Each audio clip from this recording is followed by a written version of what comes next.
Hi guys, welcome back. So today I'm going to be showing you how to make these Oreo brownies. Let's begin. To get started on the recipe, you'll want to grab yourself a mixing bowl and melt in your butter. Once your butter is melted, you can then go ahead and add in the cocoa powder and mix the two together until they are well combined.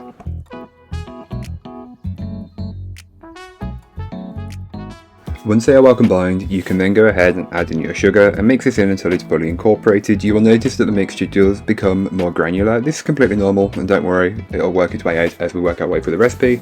Then go ahead and add in your egg and vanilla and just mix until it's fully incorporated. Feel free to add in all the eggs at one time, that's what I do, and it works out perfectly each time. The mixture should be smooth and glossy. Once you've achieved that, you can then go ahead and add in the flour, salt, the chocolate chips and the Oreos, and just fold these in with a spatula until you can't see a trace of a single ingredient. Should be very well combined and look something like this, very chocolatey and very rich.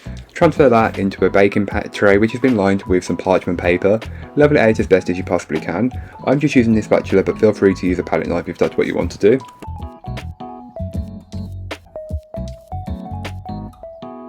I'm using some cookies and cream chocolate spread, which I got from a supermarket. I will leave all that information in the blog post, which will be linked down below.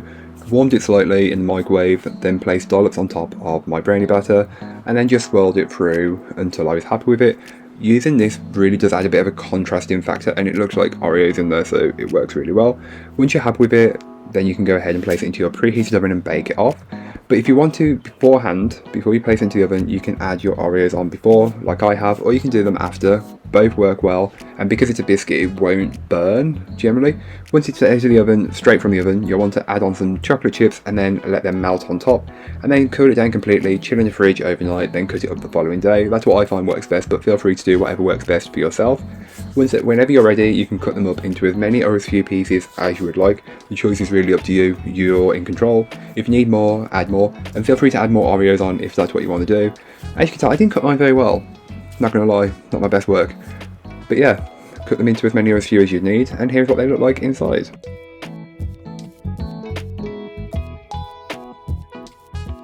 But that's all for today. I hope you enjoyed. If you did, don't forget to like, comment and subscribe for more from me, and I'll be back again soon with another recipe, so join me then. In the meanwhile, don't forget to check out the description. There'll be a link to this recipe, a link to my blog, and links to all my social medias. But that's all for today. I hope you enjoyed. Bye guys.